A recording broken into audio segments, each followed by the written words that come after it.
Welcome back to the Rob Taylor Tattoos podcast. Today I have with me Brock. How do I say it? Ruckriegel? Ruckriegel. Ruckriegel. All right. A young dude who hit it off with Bitcoin early on and is now sitting on quite a few mil. And I found that really interesting.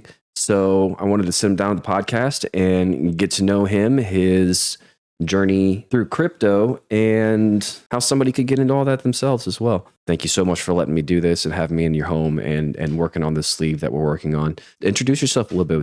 Tell people a little bit about yourself, who you are, what you're into, and we'll just kind of go from there, bro. Yeah, no, Rob, I appreciate you giving me the opportunity to come on to the podcast today. Yes, I'm Brock Ruckriegel and grew up in Louisville, Kentucky. Graduated from St. X in class of 2021. Went off to the University of Kentucky, and I've always had a passion for more. And what did you go to school for? I went for business marketing and management, but I decided not to graduate and to drop out, as I saw a passion for more, and that is something that a college degree did not align with and my goals down the road. How far did you make it into your schooling journey? 3.5 years. So I was thinking about going back to finish. I would only have a semester, go back and finish. So the nice thing about that is I always have my credits if I ever wanted to go back and finish. But right now, that does not align on my future goals. Let's start with, obviously the elephant in the room. You got into Bitcoin early, right? I did. Okay. So when you got into Bitcoin, how old were you? I was right at 16, almost 17 years old.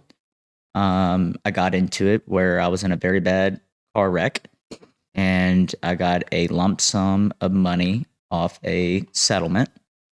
And I saw a young guy with that type of initial investment.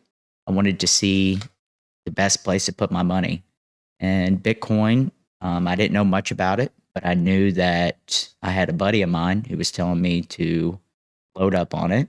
And I bought a lot of Bitcoin with the initial investment I got off the car wreck. How much did you initially invest into it?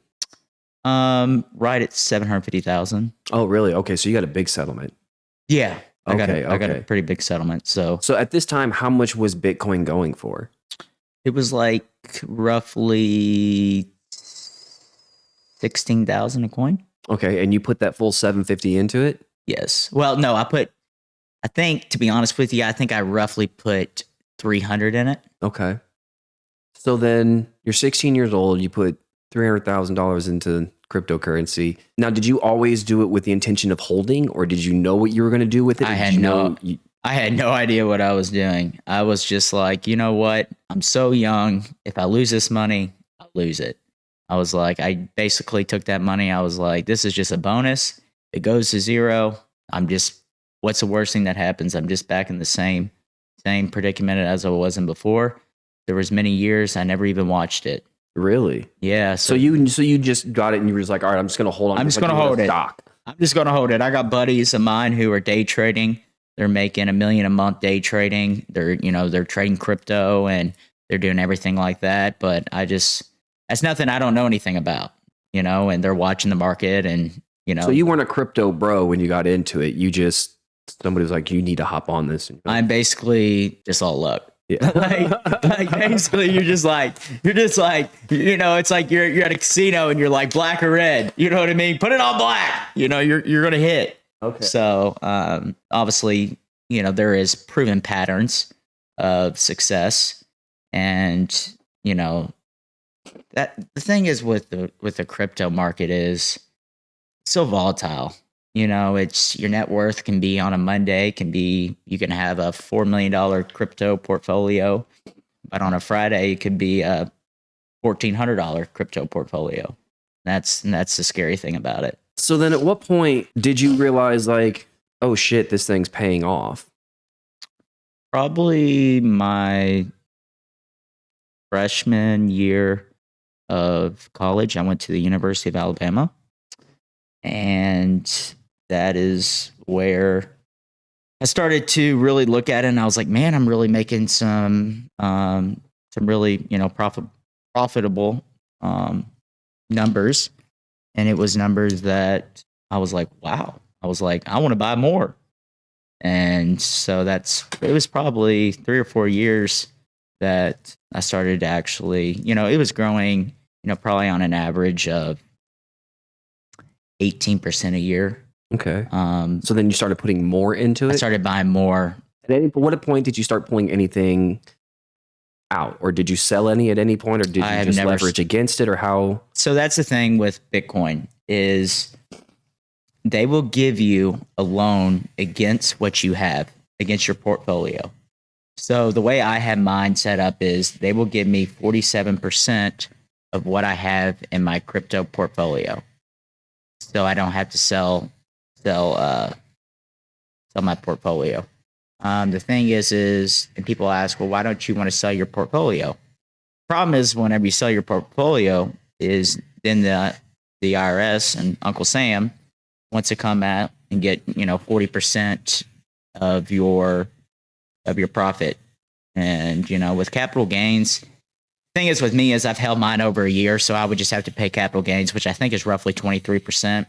But 23% is still, it's still, a significant amount of money. And that's the thing is now it's, with all this going on and everything, I just, it's hard for me to go get a loan, because whenever you go get a loan, all they care about is they want income. And whenever you're not selling something, it's hard to prove income. So that is why I've kind of transitioned myself into my virtual sales career and life insurance, because I had to have something that was proven that I was making income. And that's the thing is, even though I was making income and my portfolio was growing on a daily basis, I was not claiming that as income. So that was the problem with me getting a loan. That's why everything I have, my houses, my cars, my watches, that's why everything had to be paid in cash.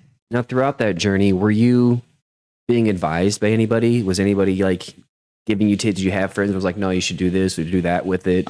Yeah. No, I grew up in a very wealthy family. My dad owned a huge conveyor company that he sold for an astronomical amount of money back probably in 2015. He had two business partners, and he was in business for 12 or 15 years. And he has always been very financially smart. He's just a very good businessman. And I've taken a lot of guidance from him. And there's just a lot of guidance been around me. So I'm one of those is I shut up and I listen.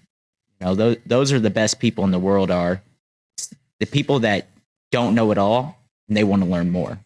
You get more out of a conversation by listening than you do talking. So that's one thing you'll realize. What I do a lot is I listen a lot. I don't talk a lot. I listen, and I would never take advice from someone who I don't want to be in their shoes. I take advice from people who have more money than me, who might be a better uncle, a better son, have a great marriage. There's more to life than money. And there's people where I only take advice from people that I want something that they have.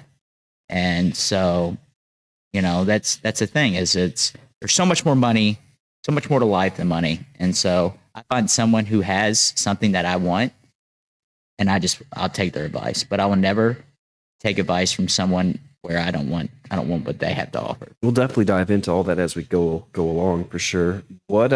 At what point did you decide you were going to take money out or get money to live off of? And then did that make that difficult for you to want to do other things? I mean, if you have that much money in the bank already, does it kill ambition a little bit?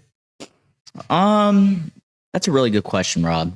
I would take out very minimum, just enough to live on. To be honest with you, I live a very minimalistic lifestyle on a day-to-day basis. Besides, I'm known for having a pretty crazy car collection at a young age. But other than that, on a day-to-day basis, I just live, on normal means. I don't spend a lot of money. I don't run around with designer clothes. I just, I'm very frugal. And I think a lot of that comes from my roots, the way I was raised. I was raised very wealthy in a very wealthy family. I always had the newest stuff, the nicest car when I turned 16. Um, so money doesn't really motivate me like it does other people. You know, it's nice to have, but it's not all. There's way more to life than money. So I believe in living in your means is the most crucial part. Yeah, I think that I would be too ambitious if I had that kind of money. I would want to do so many things, like start so many companies and business. I would be way too ambitious with that kind of money. You know, and the thing is there's a difference between new money and old money. New money, it's very flashy money. It's very you want people to know. You're jumping on private jets, going here and there, and at this nightclub and that nightclub, and doing this and doing that, and traveling the world. But when you've had it your whole life, it's really nothing new to you. You know, it's more of it's what you grow accustomed to. You know, See it as a tool. it is Like I don't love money, but I love money because of what I can do with money. 100%. At the end of the day, I don't care what anyone says. As bad as it sounds, is money is power. Well, and even just not even just power, but control. So, 100%. like for example, if I was a millionaire, the amount of money I would put into my project, say this podcast, for example, and just marketing alone, it'd be the largest podcast in the world just from the amount of money I'd put into marketing, 100%. let alone anything else. So if I had millions of dollars in the bank, dude, like I would be too ambitious. I would put too much into everything. That's good though. You know, you know, that's the thing is it just opens doors. That's the way I look at money. It opens doors, but that it doesn't define who you are. You know, that was a very good way for you to word it. It's a tool. You can use it to benefit you, or it can hurt you. It has definitely not just benefited me, but it's also hurt me in several ways. How so? A lot of it is it makes you build an ego. It makes you think that you are better than other people, and that's something that I work on. Have you struggled with that? I have struggled with that Really? a lot. It's cool that you can admit that, though. Like to be able 100%. anybody to admit and like not give in to their ego, but I guess be aware of it and recognize it. That's a tough thing to do. You know, and I get to the point where I'm working on it on a daily basis, but the way it's trained my brain is you think that money will always get you out of everything. And that is one of my biggest downfalls is, you know, oh, I'll buy my way out, or I'll do this, or, you know, I'll make this happen. But everything is money focused. And at the end of the day, money can help you a lot, but it can't buy you out of everything. Now, do you think that's just because you're young and you had that kind of money, so then you fucked off too much? 100%, because, you know, it's a thing is, you know, it's, you know, I saw someone asked, you know, I think it was like some like Joe Rogan podcast or whatever, and it was like, you know, would you rather have $1 million at age 18, or would you rather have 20 million at age 60? And about 90% of people said I'd rather have 1 million at age 18. And Be gone. And you just don't realize how much doors that opens, you know. And the thing is, it's, you know, it's fun when you're young because you can enjoy it. And most of the time, the people, by the time they start making that type of money, they're so old, it's not time to enjoy it. They can't enjoy it, you know. And they work their whole life to be able to retire. And by the time they get that type of money, they don't want to travel. They don't want to go see the world. They're too old to get in and out of Lamborghinis every day, you know? And so that's the thing. To your point there. You know? To your point. It's like my dad, for an example. You know, my dad could go out and buy any car he wants, but at the end of the day, he drives a pickup truck because that's what's comfortable for him, you know? And so that's me. I'm 5'7", 135 pounds. I have no problem getting in and out of a sports car every day. So, that's, money's very fun when you're young. Now what very little an uncomparable success that I have has made me somewhat paranoid at times when it comes to people. Does it not, I guess, at your level, do you not get very weary of everybody around you in the sense of feeling like everybody's going to want something from you? 100%. I don't have friends. I have brothers, and there's a difference. And I keep my circle small. I run around with probably a group of 2 or 3 guys, and that's the only people I hang out with. And they are all successful themselves. I believe, and you surround yourself with 12 millionaires, you're more than likely to become the 13th. You hang around with 12 drug addicts, you're likely to become the 13th. So then how does somebody say, for example, me, my position, I'm trying to surround myself with that group of people, but that group of people doesn't want to surround themselves with people lower than them. So then how does somebody like myself get into any kind of circle like that or prove my worth and value of either work ethic or even just personal value? I believe in personal development is the number one key for that. It is building a routine, building a mind. It's a mindset change. I believe in,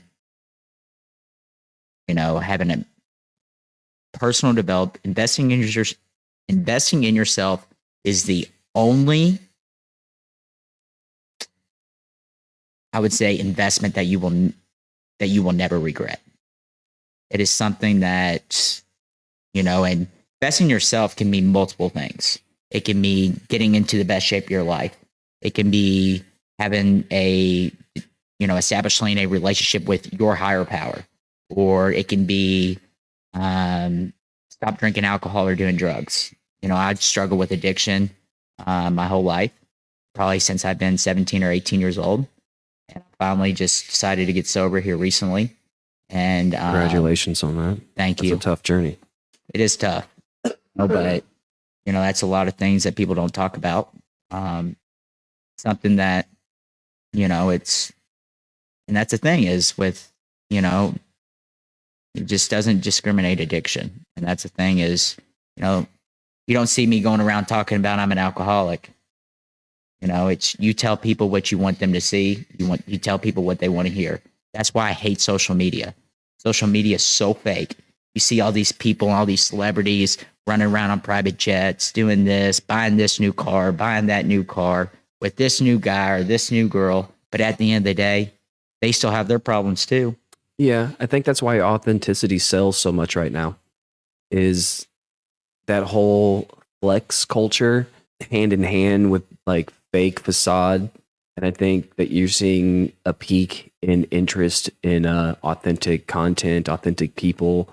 If you look at more the popular up and coming influencers and things like that, it's a lot more authenticity and not so much flex culture. 100%, 100%. And, I'm glad you brought that up because, comparison is the thief of joy, and I spent so much time myself comparing myself up to other people in my shoes.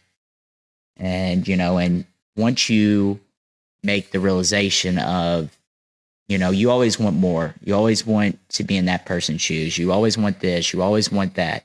But there are so many, if you take a minute and sit back and realize where you are, there are so many people that would give everything they have just to be in the shoes that you're standing in.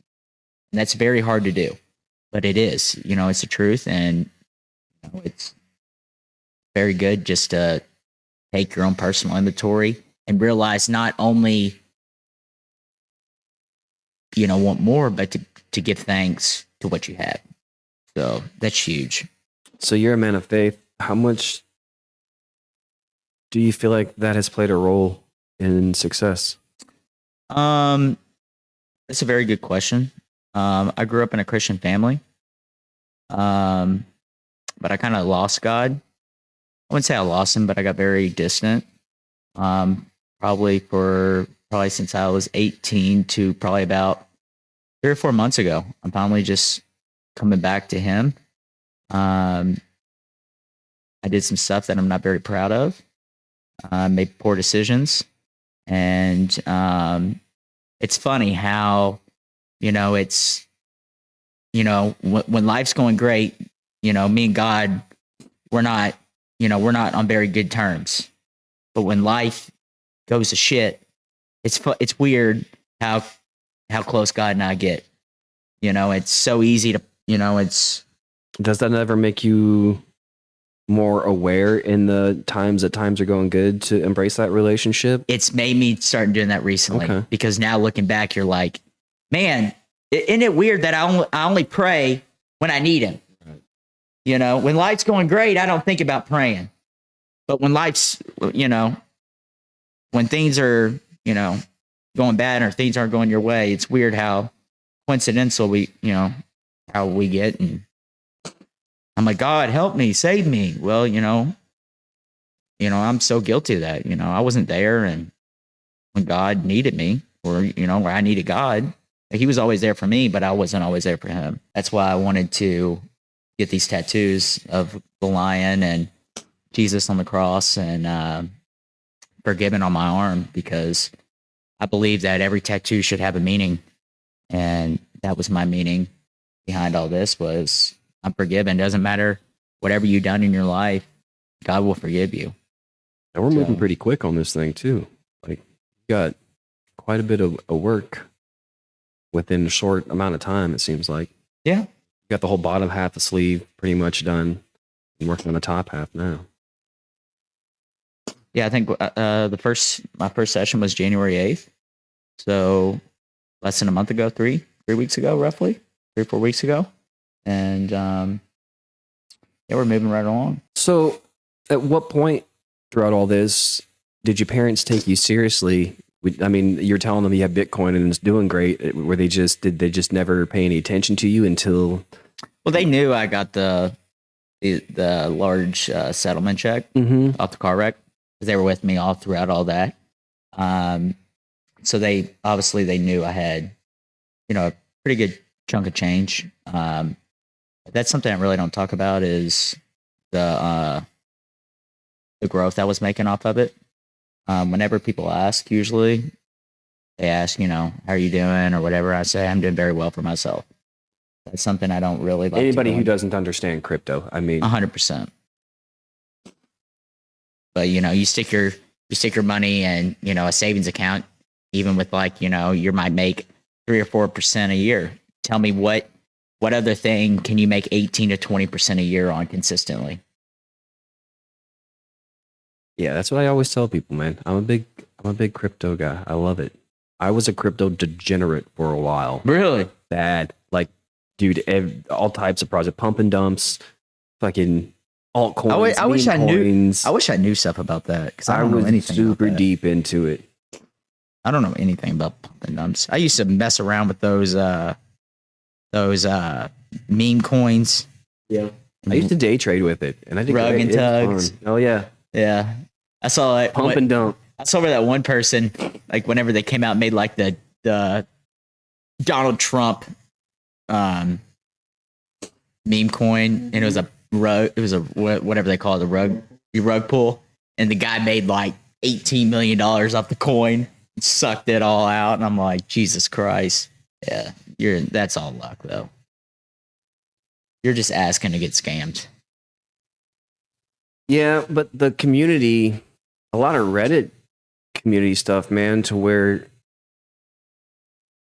if you were in and you knew what you were looking for. That's the thing. Yeah. Like, it wasn't, I mean, yeah, there was some luck, but there was a lot of orchestrated.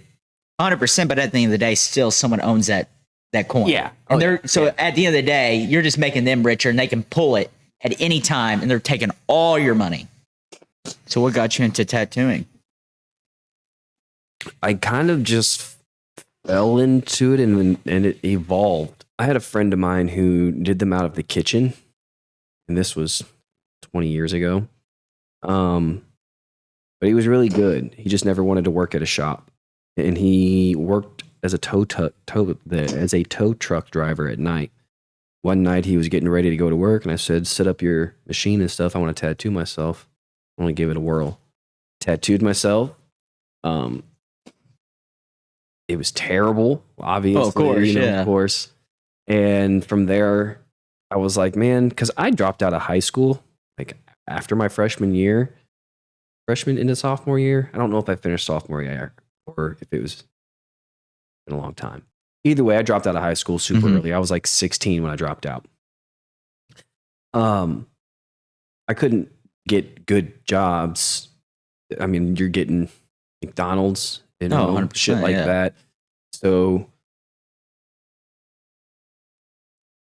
18, 19-ish was about the time this happened. So I'd already been dropped out of high school and kind of on my own already for a couple of years. I made the decision. I was like, hey, man, well, like, it makes more sense for me to do this out of the kitchen and make $20 an hour doing... And working at McDonald's. Exactly. McDonald's is going to pay me like $6 an hour. Yeah. So this just make more sense to sit here and trace names and put names on fucking people and stupid shit like that. So that's where I started. From there, I was like, I see all these artists out here making $100 an hour, $150 an hour, $200 an hour. How can I make that kind of money? Because I can't draw to save my motherfucking life. I'm not a true artist. Everything that I do has developed over my tattoo career. It took me 20 years to get as good as I am because I'm not naturally good. I'm not naturally an artist. It took me 20 years to develop the skills. That's it. No talent to it. I was like, well, if I want to make more money at it, I got to get better at it. 100%. So I started just kind of keeping my head down and gotten better. And I went from the kitchen and then I went to the first shittiest shop around that would take me. Started working there until I got good enough to where the second shittiest shop around would take me. And I literally just worked my way up through the ranks that way. That's how you gotta do it. Got to the point to where I could start doing conventions. I got to conventions, which led to more opportunities like sponsorships and magazines and trophies and shit like that. So I hit all these milestones without really trying to. And now, I've got a couple shops and podcasts. I love to hear success stories like that. You really did start from the bottom. You didn't come from a wealthy Nobody family. would give me an apprenticeship. Nobody would help me out. No, like, because there was everything that I do, I feel like is great. Just like probably everybody feels like everything they do is fucking great. But I feel like a lot of things is one person believes in me that is already here. It'll change everything. That's all you need. Well, I'm proof that you don't need that one person too, because I spent the last 20 years getting to where I am in tattooing without anybody being like, I'm going to give this guy a break. I'm going to give this guy, nobody fucking. You just got to believe in yourself. Yeah. Yeah. So I feel very proud of this idea of success, the sense that like everybody told me to fuck off. Everybody told me I was going to fail. Everybody told me no. But you didn't tell yourself no. Until they didn't. But you didn't tell yourself no, and that's all that matters. No. I mean, there's been plenty of times where I've like thought about quitting tattooing. Times will get tough. But at the same time, I'm like, where else am I going to go make brain surgeon money? 100%. Where else am I going to go make $1,500 a day? Yeah. No, you're right. As a fucking high school dropout. Yeah. I'm a very stubborn person too. You tell me I can't do something or that I can't do something a certain way, I'm going to prove you wrong. And that's what you got to have. That shit fuels me. Yeah.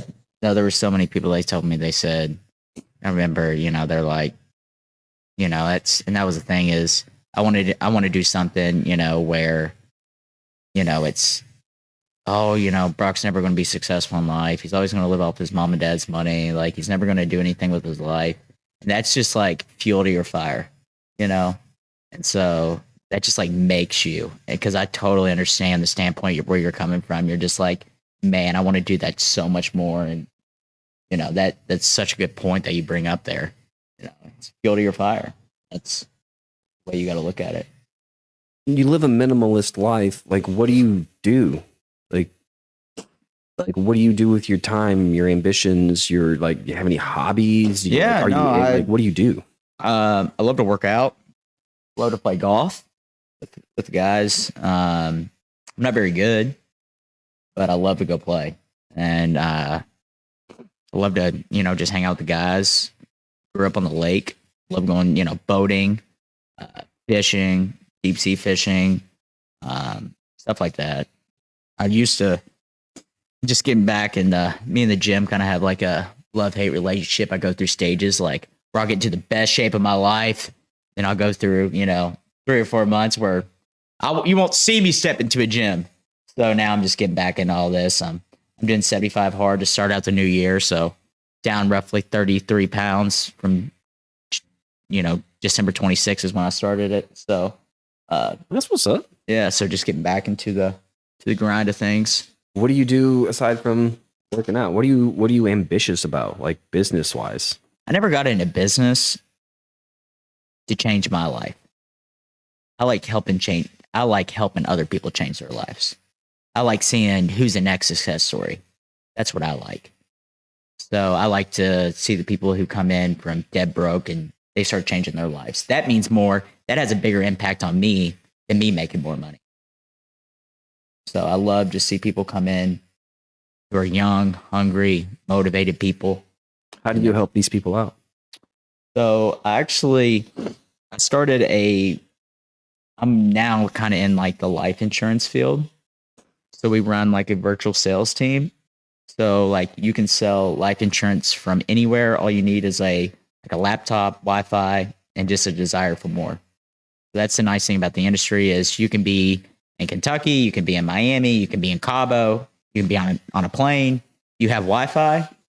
How are you finding the customers? Like, how does that work? A lot of social media marketing. Oh, really? Oh, customers or sales reps. So customers, yes. like No, that's customers great. for- So there's we purchased a thing called leads, and those are meta generated. So we purchase What is meta generated? So basically, like Meta is like, it's the new name for Facebook. That's the company that acquired Facebook. So what they do is they generate, it's kind of like an AI lead. So there are people who have inquired for life insurance. So you're buying those leads from Meta. So basically you're buying them from Meta, who are people that have inquired about life insurance in the past 90 days. And so you're buying those leads, and that is how you are getting the phone numbers. So it's basically not cold calling, because the leads that you are getting are very high quality. Like warm calls. Warm calls, yes. But you're talking, I got people who will dial 1,000 phone calls a day to make, 7 sales. So, it's still not a very good, percentage but that rate and any financial company or service is growing at an astronomical rate. That is the future of America. That's the same with AI. I wish I knew stuff about AI. If I could create I fuck with AI hard. If I could create an AI company or tech company right now, if I knew anything about it, I would drop everything and start. That would be the only stock that I would invest into. AI is AI. Oh, those companies are the future of America. Before you know it, Rob, you won't have a job giving me a tattoo. There'll be a fucking robot here. Well, dude, I say like I'm deep dive into AI. I use a shit ton of it for a bunch of different stuff. The fact that it created and eliminated an entire job market within a couple of years. Oh, and it's every day. Like it created a job market of prompt engineers, $300,000 for people to go write prompts to AI for businesses or whatever. Within a couple of years, AI writes better prompts than humans, and now that entire job market is eliminated. It's gone. It's gone. Gone. And before you know it, you went from making $300,000 a year to nothing. It's insane. I don't know how it really works, but all I know is I want to learn more about it. Yeah, utilize AI. Because especially with if you ever want to get in any kind of trading, dude. Like every billionaire, there's a guy on Instagram. His Instagram's like the School of Hard Knocks, and he goes out and interviews like all these billionaires. And they said, if you were to lose everything you had and had to start back at scratch, what industry would you go into? And I would say 90% of all those billionaires said AI or tech. And the other 10% will always be biased to real estate. You know, real estate, the nice thing about that is that's a proven. It has been proven itself years after years after years. That, and it's a supply and demand. There's only so much of it. And, you know, another thing is there's a lot of guys, they preach at Section 8 housing.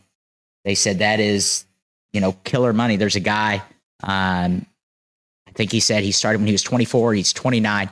He owns 709 Section 8 houses. He makes he makes $2 million a month off Section 8. And the thing is with that is because it's government funded, it is guaranteed income. So he is guaranteed $24 to $25 million a year, guaranteed from the government. That is insane. And that's one thing I really like about Rob and his platform that he's built is he wants his people to be comfortable. You know, for me is, you know, I believe getting a tattoo is a very, it's a big, very milestone in my life. So every tattoo I get means something to me, and feeling comfortable. Like when I first got I called Rob and I was like, hey, look, you know, I'm thinking about getting a tattoo. And I was like, you know what? You know, everyone feels comfortable in your own house. Rob was like, hey, if you want to do it at your own house, I'll travel to you. So that was a really neat thing about Rob. And he just wants his people to feel comfortable. And that is that's only certain people. That's only certain people. I don't make house calls for everybody. You have to be a very specific kind of person for me to come to your house. I have to feel a level of comfort that isn't necessarily provided on a regular basis. That is a very good point. The fact that I looked at your Instagram and you drove a $400,000 car, I was like, okay, I feel comfortable going to this dude's house. I feel like we can really shoot some really neat videos, podcasts, and have a lot of really neat, influential people. Yeah. We didn't mention earlier, Brock here's bringing on executive producer. So he's going to be having a lot of hands-on with the show and be a part of that. And that's super exciting. The things that we're going to be able to do with this it's going to be nuts. A lot of potential growth. And that's what's neat about it. And, you know, it's like the way we were talking about like AI and tech is how that's the future of America. But like, so is podcasts. Like there's so many people like just driving down the road instead of listening to music, like they want to hear something actually like beneficial. And, you know, like, don't get me wrong, like music's great and everything. I love music, but that and the, if you look at the projected market of YouTube money, oh my gosh, it's supposed to triple nuts. within like the next 5 years. Like it's like a $1 trillion industry is what it's. So how does that work? Do you get paid per view or how does that work? I don't know much about that. Okay. So there's a few different ways to make money with the content thing. With podcasts, we get to kind of double dip. We get to strip the audio and put it on stuff like Apple Podcasts, Spotify, Amazon Podcasts, shit like that. Mm-hmm. Plus, then we have the video side of it that we get to run on YouTube. So with these platforms, you do get pays per views. So say you get 1 million views. I think on YouTube, that's anywhere between like 12 and 20 grand per million views that you get in the sense of like AdSense, what YouTube would pay you. But then you have brand deals, like this video today is sponsored by such and such. So those companies will pay you X amount of thousands of dollars per month to do brand deals. And then you'll sign sometimes exclusive ones where you'll get a lifetime deal. They'll pay you $150,000, but then they spawn you. They're one of your sponsors for the lifetime. Got it. So, and then you have like affiliate marketing. So in the video description, say somebody wants to go out and buy this tattoo machine or that ink or whatever. Well, the cool thing about Amazon affiliate links is they click that link, right? And say they go and they buy a $20 bottle of ink or tattoo aftercare. And from now, everything that they go and buy on Amazon for the next 24 hours, I get a commission. Got it. So that's another stream of revenue. So there's ways to double dip. Yeah, there's a lot of different ways to make money in the sense of it being a revenue stream and not just like something you sell. Got it. I mean, because like the ad money, dude, like your brand deal money is big money. Oh, 100%. You know, these companies. So you see these YouTubers, you know, they're making shit, Yeah. a couple of million a month. And I'm not a greedy guy to where I'm happy if the show makes $10,000 to $20,000 a month. It's $100,000, $120,000. That's $120,000 a year off of doing something you're passionate about. Well, doing something we're already doing. Yeah, 100%. Yeah. Your ambitions are going to be a lot different than your average Joe ambitions. Like, where do you see yourself in 20 years? Is there a goal in mind? In 20 years, like, or do you kind of already have the goal? Like, I mean, or is there like, what is your goal? What does your end picture look like? Well, that's a very good question. You know, obviously, besides, you know, I want a family one day, you know, whenever God blesses me with the right woman in my life. But I would break that down into 3 different categories: financially, spiritually, and family. That's the way I would break that down. So I would say financially, you know, obviously, you know, the way I picture my life and the way what God has in store for me is 2 different things. So I might, you know, sit here and say, oh, I'd like to do this, this, and this, but God really had this in store for me. So that's the way I'm just kind of like taking that as like kind of like a day by day thing. So because on a day to day basis, you know, God's opening doors in my life each and every day, and He's closing doors in my life. So, you know, family is, you know, I'd love to have children one day with the right person and get married, and, you know. How many kids you want? That's a good question. Whatever God blesses me with, you know. I don't want 8 like you have. That's just too much. But, you know, I think if anyone would know that kids are a lot of work. But it doesn't feel like work. Like, you know how work feels like work? Yeah. Or like doing something that you know you just have to do. It feels like a chore. With kids, it doesn't feel like that. Like, it's exhausting like work is, but it doesn't feel like a chore. Yeah, it's yeah, no, they said that is like, there's nothing like the cooler feeling though than the day your first child's born. Just like a part of you don't know what love is until you lay Yeah. eyes on your kid for the first time, and then That's you're like- like, "Oh shit!" And that's like what my parents tell me. They're like, you won't know until you're a dad one day. You know what I mean? And it's like, you know. So then you could have had almost any artist you wanted. What made you decide to go with me? So I decided to go with you. That's actually a really good question. It's because you specialize in black and white. And I don't like color, me personally. Everyone has their own personal preferences. But I prefer black and white. You know, the thing is with colors, they're neat and everything, but, you know, they fade real bad. And, you know, so whenever I started doing some research, like, I looked at his work on his social media page and I was like, man, this guy really does really neat work. And one thing that I learned when I was looking into finding the right tattoo artist for me is I thought a tattoo artist could do anything. And which I didn't realize was tattoo artists, they specialize in, you know, different parts of work. And I saw a lot of his work, and I saw a tattoo that, you know, that I saw on his page that I kind of like wanted to mimic. That's when I reached out to him. I just sent him a DM on Instagram, and I was like, hey, is this something that that you would like to, I'm looking at, you know, doing a tattoo like this. Is this something that you can do? And he was like, yep. And so that's, you know, but the nice thing about Rob is he's so transparent with you. You know, like I'll text him, I'll be like, hey, like, I really like this. And he'll just tell you straight up, he'll be like, yeah, I don't think that will look good. Or I think that will look good. Or I would do this, or I would do that.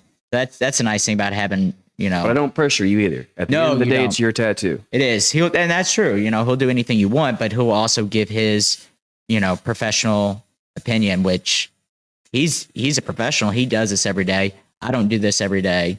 So you know, he's very transparent on what he thinks will look good.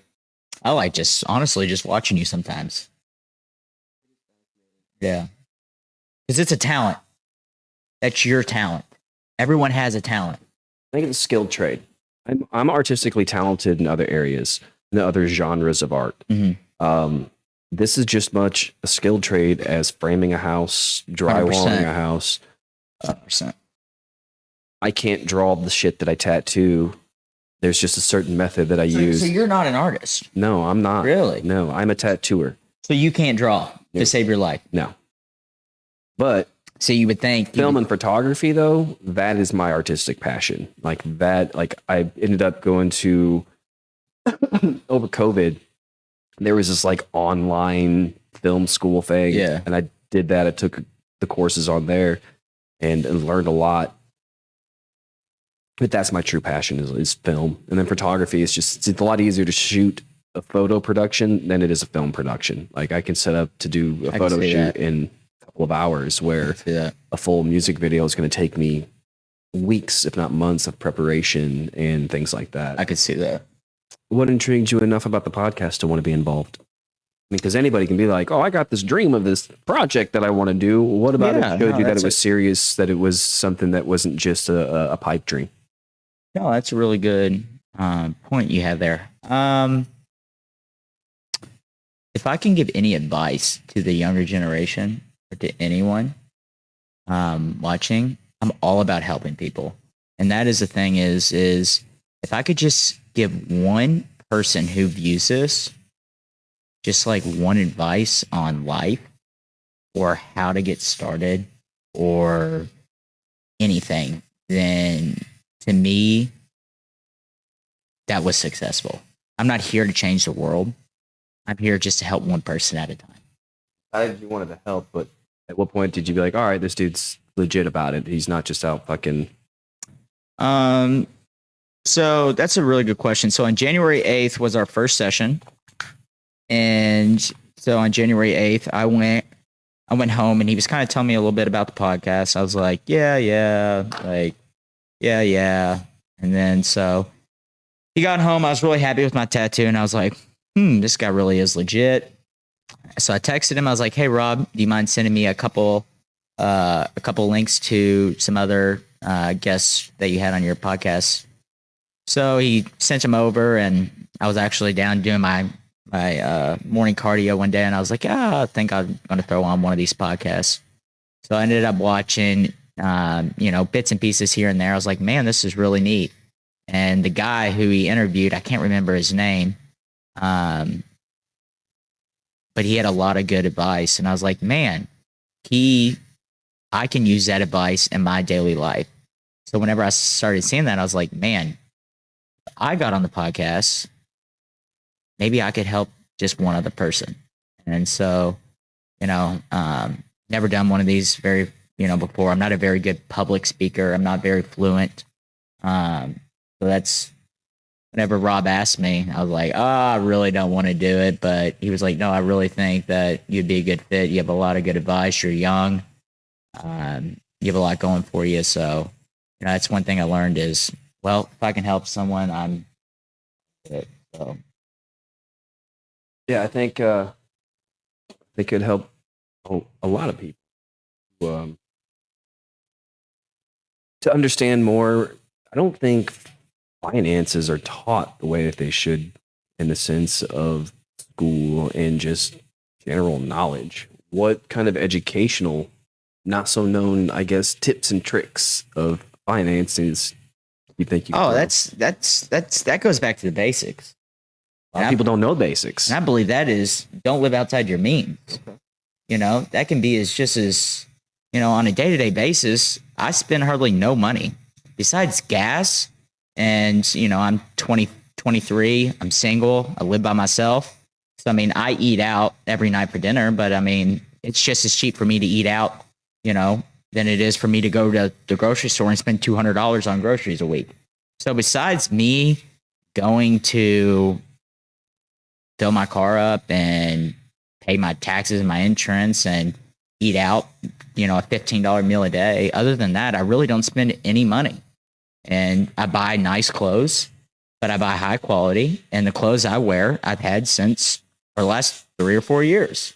I don't go out. I don't go out and spend thousands of dollars on clothes.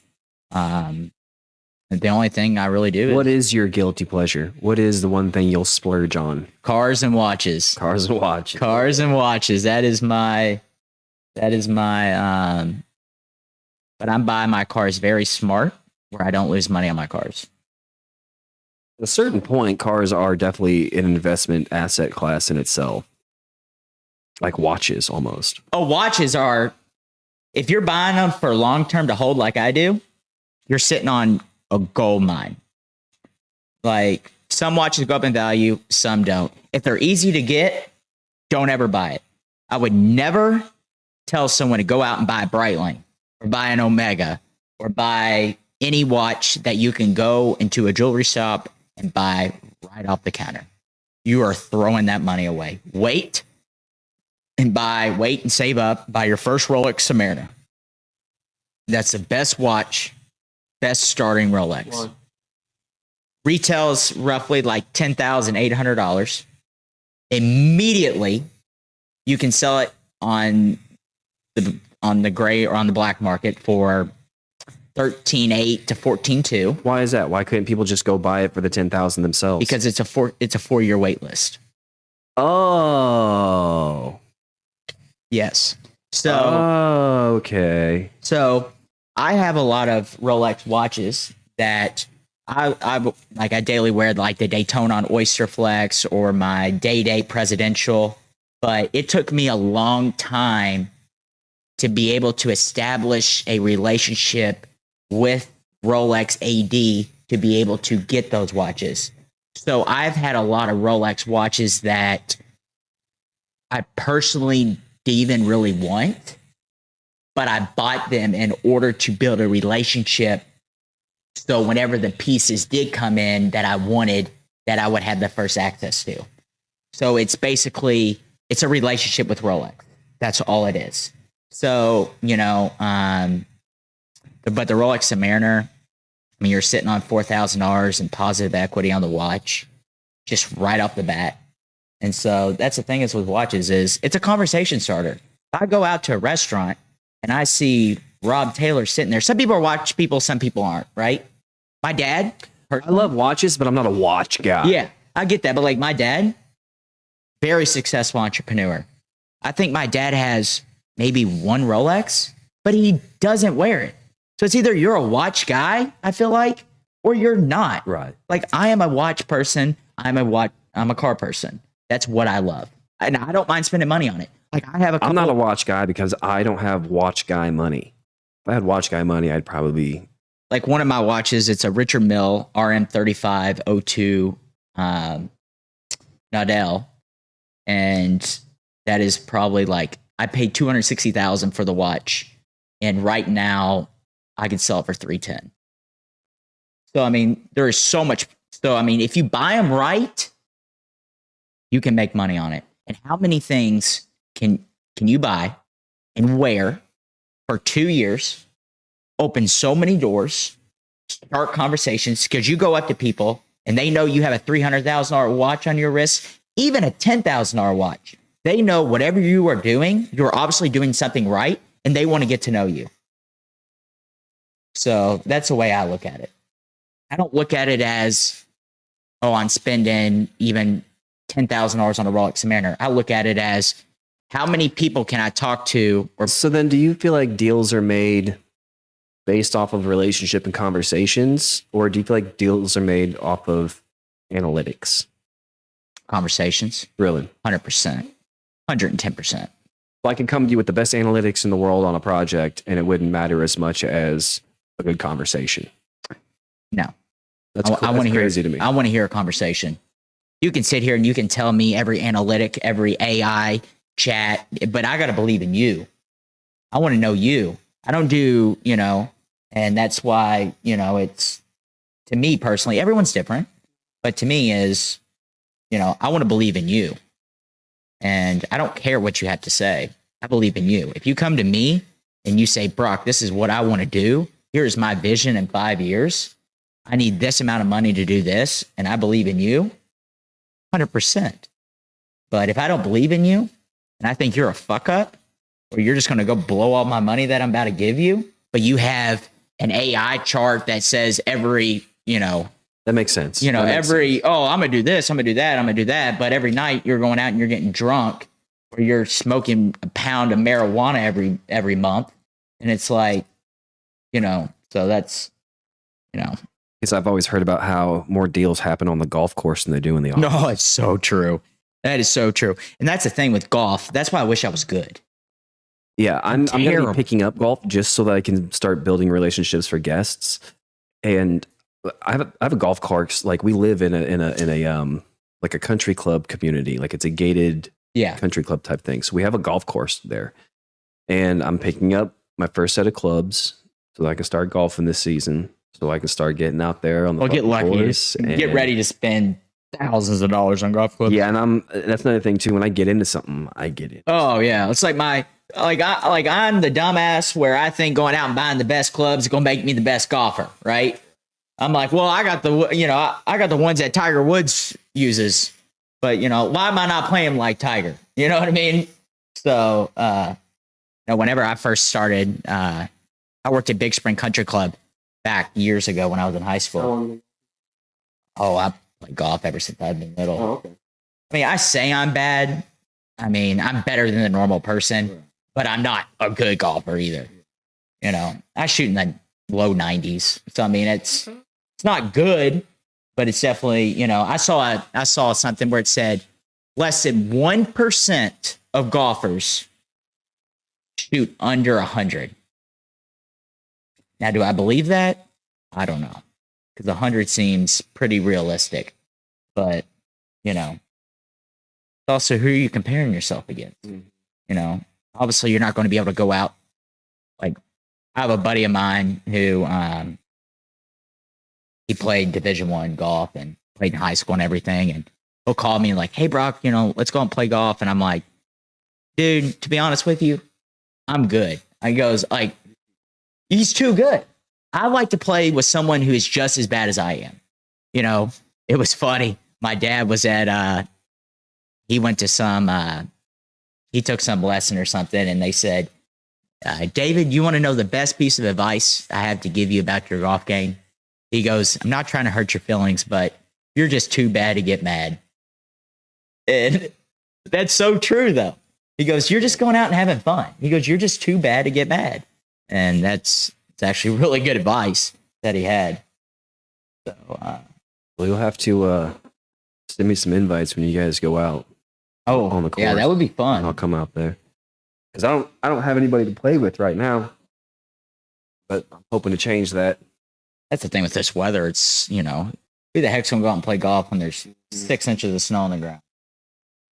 That's why a lot of those guys who are such good golfers, they're living in Jupiter and Naples and Orlando or Scottsdale, Arizona, or wherever, and it's it's perfect weather. Well, what's your biggest fear? Biggest fear? I would say not being as successful as my father. Oh, really? Yeah. You got the whole walking in his shadow thing. 100%. That was not like the way my dad raised me, right? But I feel like as a man, like I've always been, I don't know. That's a very good question. Like the way to word that, like I never want to like feel like if I'm not as successful as him is, kind of be like I don't know, that's a good question. Really good question. But I don't base a man's success off how much money he makes. I base a man's success on what type of man he is. He's honest, he's truthful, he's a good father, he's a good role model. That is what I base a man on. So, but I feel like they all kind of come hand in hand too, Do you feel like you need to be as successful as him for like to make him not necessarily proud? But, yeah, that's kind of like what I was saying, but no, but like validation. Yeah, see, I feel that way, but I know he doesn't. if that makes sense. For sure. Like I get that because as a dad, I don't ever have that. I don't view my son in that kind of lens, you know, that he has to be anything. I don't have any expectation for him. Yeah, no, that's how I feel, but he doesn't feel that way, if that makes sense. So it's kind of like, oh yeah, like, yeah, validation, that's a very good word for that. Yeah, I like that. Like, I get intimidated, like, when a true alpha male walks in the room. I'm talking like a real fucking deal big dick energy motherfucker walks in. I definitely feel that energy, and I get intimidated. See, I'm not really intimidated much. Money doesn't intimidate me. Not necessarily money. There's a certain level of confidence that is backed up. Like certain fighters are walking into a room, and I'm like, oh shit, like that's intimidating. Just his energy is fucking intimidating. I could see that being with like certain CEOs, not millionaires, but CEOs, because like I think for me it'd be like the power thing. Power thing? I would say for sure. You know, people that could almost like make you disappear. Okay. You know what I mean? Okay. Hate when you ask questions like that on the spot. You're like, ah, you know what I mean? You're like, I don't know, like. They're good. You think on some of those podcasts, they know the questions before they're already going on, you know, so they could actually give a good, you know. I think that's why I enjoy participating. Loved it so much is because they know that I'm not looking for a viral clickbait moment. I'm having a genuine, authentic conversation with the person. Yeah. I'm not trying to like walk them into giving me some kind of weird answer that I could post and try to get viral clicks out of. Yeah. Let's take a break. We will hop back into this and start recording again towards the last 30 minutes of the session, because that's the most interesting part of the tattoo. The first 5 minutes and the last 5 minutes. I agree. Everything in the middle gets kind of boring. Yeah. So we're going to take a little break on the recording, and then we'll hop back onto this here in a little bit. And that'll give us a little time to relax and smoke. All right. And we are done for the day. Got some nice progress in. Brock, thank you so much again for having me. Is there anything you want to plug before we go, man? No, I think that's it. I really appreciate you coming out. Really excited about this piece. No, I think I'm good. Great. I appreciate you having me on, like always. And this is just the beginning. Absolutely. We got a lot planned in the books, and we're excited about that. Hell yeah. Thanks, man. Appreciate you. If you guys found any value in today's conversation, please like, share, subscribe, all that fun stuff. We're a new show, so we really appreciate your input. Thank you, and see you on the next one.